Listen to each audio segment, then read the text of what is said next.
TV Amarne, a Associação dos Magistrados do Rio Grande do Norte.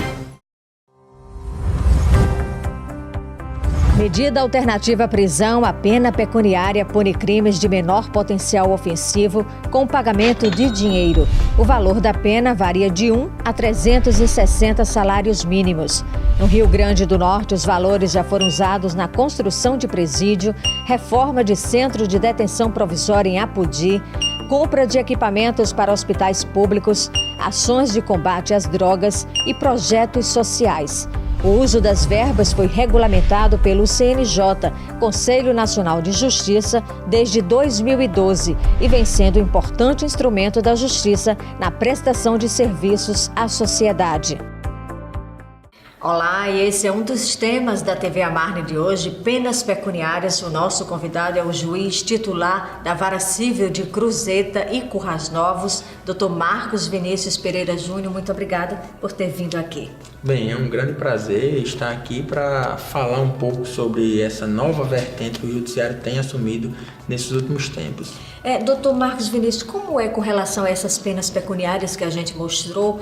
Como é que o Judiciário contribui com relação a, por exemplo, estabelecer essas penas? A sanção, né, ela muitas vezes não é compreendida pela comunidade. As pessoas, em regra, acham que alguém ser punido é alguém ser preso em uma determinada situação. Por exemplo, alguém roubou, alguém matou. Nesses casos de crimes mais graves, realmente a regra é a aplicação da prisão. Né? Mas em outros crimes, em outros casos, nos crimes chamados crimes de menor potencial ofensivo, por exemplo, a lesão corporal leve ou mesmo outros crimes como dirigir embriagado, não leva normalmente, claro que em algumas situações não levam, mas não leva normalmente a pessoa a ser preso.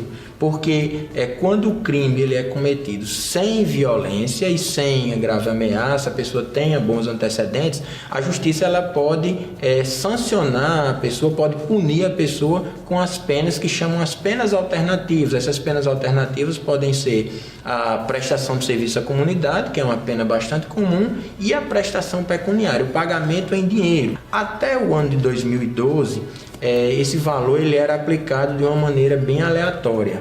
Né? A justiça determinava que a pessoa entregasse cestas básicas, que a pessoa entregasse produtos higiênicos. Após 2012, né, o Conselho Nacional de Justiça ele instituiu uma resolução, a resolução número 154, e essa resolução ela obrigou a cada unidade jurisdicional a criar uma conta única, e esses valores eles são todos depositados nessa conta única. Com base nessa conta única, as instituições interessadas em apresentar projetos, elas apresentam o projeto e, com base naquele projeto apresentado, o Judiciário ele visa combater aquele crime que foi o que originou, no caso, a prestação pecuniária. Então, por exemplo, no caso da prestação daquelas penas com cestas básicas, não tem mais?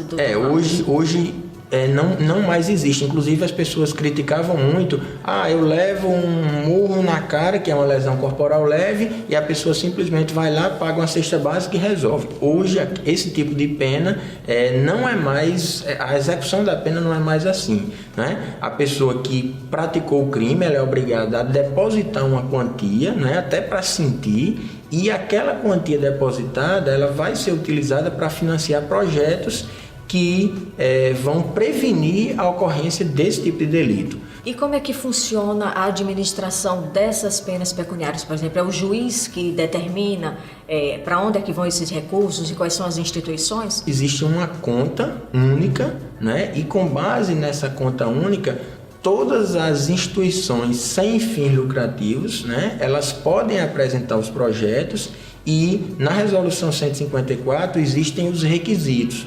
Por exemplo, um dos primeiros requisitos, um dos principais requisitos é a instituição que já recebe um apenado de prestação de serviço à comunidade. Porque, infelizmente, as pessoas não têm, em geral, uma noção acerca do que é o cumprimento de uma pena, e as instituições terminam tendo resistência. Por exemplo, as escolas, elas dizem: eu não quero um criminoso na minha escola prestando serviço à comunidade. Claro que em uma escola não vai se colocar uma pessoa que põe em risco as crianças daquela escola, mas é possível, por exemplo, que uma pessoa que praticou um determinado crime, como por exemplo, o pai entregou o veículo para um filho que não era habilitado. Isso é um crime, né?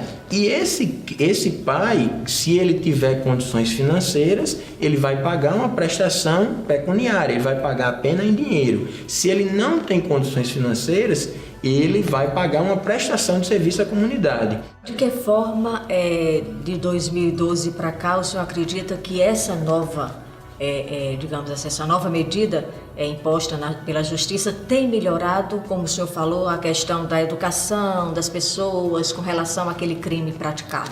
Bem, no Brasil todo, no interior, na capital, é bastante comum as pessoas receberem, especialmente comerciantes, receberem aquelas instituições, um abrigo de idosos, ou um abrigo de crianças, né, uma entidade de acolhimento, ou uma entidade que valoriza a cultura, que valoriza o esporte, fazendo aquele pedido.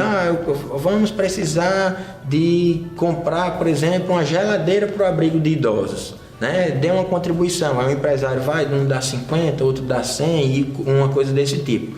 Com essa nova diretriz do Conselho Nacional de Justiça, é perfeitamente possível, né? As instituições que estão se apropriando dessa resolução estão se organizando, porque a ideia é que o recurso seja disponibilizado e que o judiciário ele fiscalize de fato se o dinheiro está sendo bem aplicado. Então, aquelas instituições que anteriormente não tinham uma fonte de recurso, hoje têm uma boa fonte de recursos, porque, por incrível que pareça, na maioria das comarcas do estado tem recurso e não tem projeto a ser apresentado. Aqui, inclusive, em Natal, existem projetos grandiosos, né? A recuperação da Catita, que é uma locomotiva que está em fase de recuperação, foi de recursos direcionados pelo Juizado Especial, essas penas pecuniárias,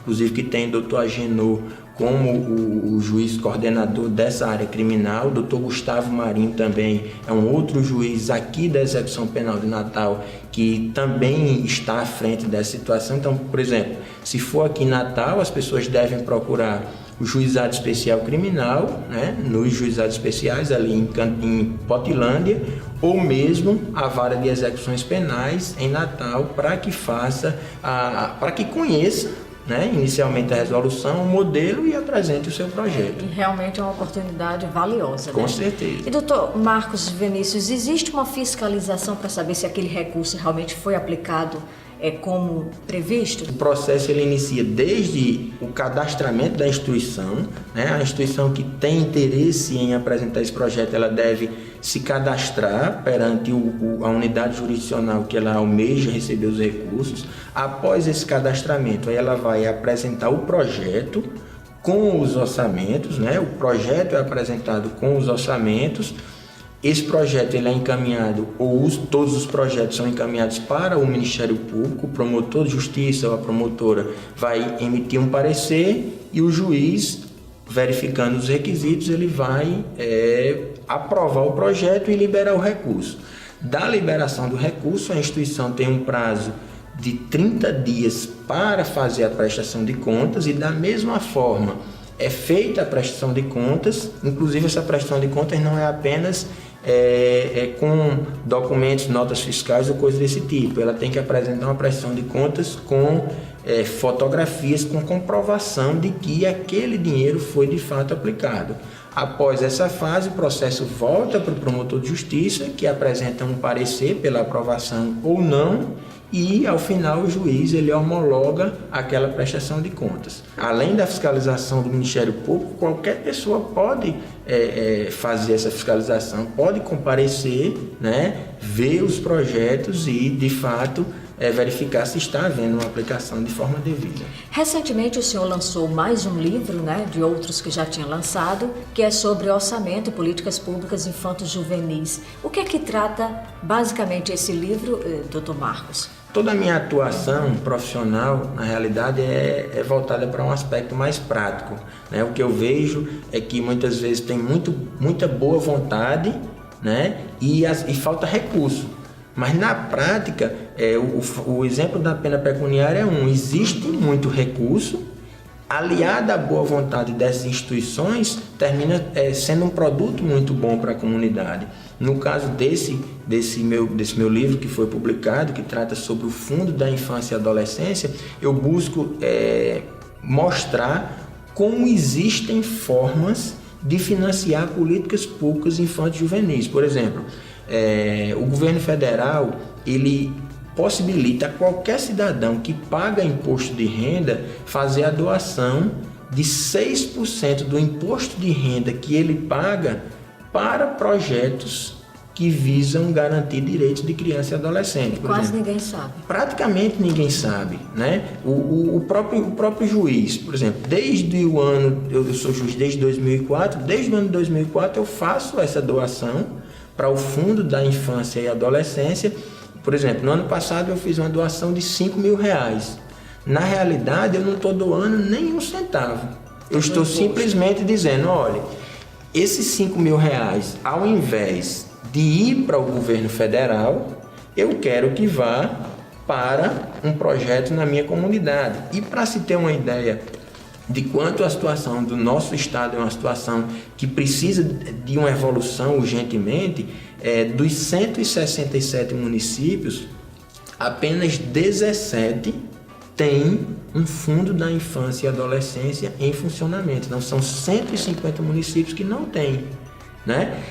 A Amarna, inclusive, no ano passado, fez uma campanha para incentivar que os associados fizessem esse tipo de doação, e a nossa ideia, o que eu estudo de fato nesse livro, que inclusive é o meu objeto de estudo em um doutorado que estou em curso na Universidade Federal do Rio Grande do Norte, é tentar aumentar esse número, esses 17 municípios, inclusive o trabalho dos promotores de justiça, o trabalho dos defensores, o trabalho dos juízes pode ser fundamental para instituir esse fundo da infância e adolescência. Imagine se todos os juízes, que muitas vezes até juízes, promotores, defensores, os médicos, os prefeitos, os advogados, os delegados, imagine se todas essas pessoas se unissem e dissessem, olha, 6% do meu imposto de renda, ao invés de ir para a União, eu quero que fique aqui no município. E ele já faz isso na declaração? Na própria declaração do imposto de renda, existe um íconezinho. Se você fizer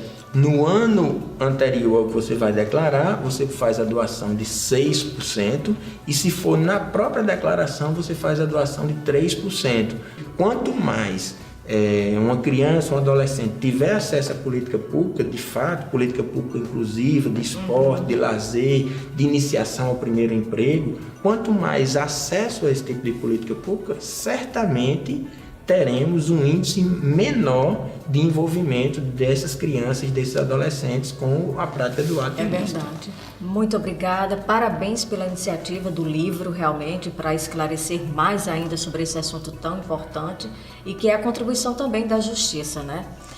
O acesso ao livro, doutor Marcos, quem tiver interesse? Bem, o livro está disponível, né, nas principais livrarias da cidade. Está disponível também, o livro é uma publicação do IFRN com a Caravela Cultural, a editora, então só é colocar no Google Caravela Cultural, já entra diretamente no site da editora e pode adquirir. E a ideia principal é realmente essa, que as pessoas se apropriem do conhecimento, né? Que as pessoas de fato se envolvam nos problemas e não fiquem apenas ouvindo televisão, rádio. Termina que o conhecimento da resolução dos problemas, elas não chegam nos meios de comunicação de massa. A nossa ideia é trabalhar de uma maneira mais detalhada, mais específica, principalmente com as soluções. Muito obrigada mais uma vez e parabéns. Eu que agradeço.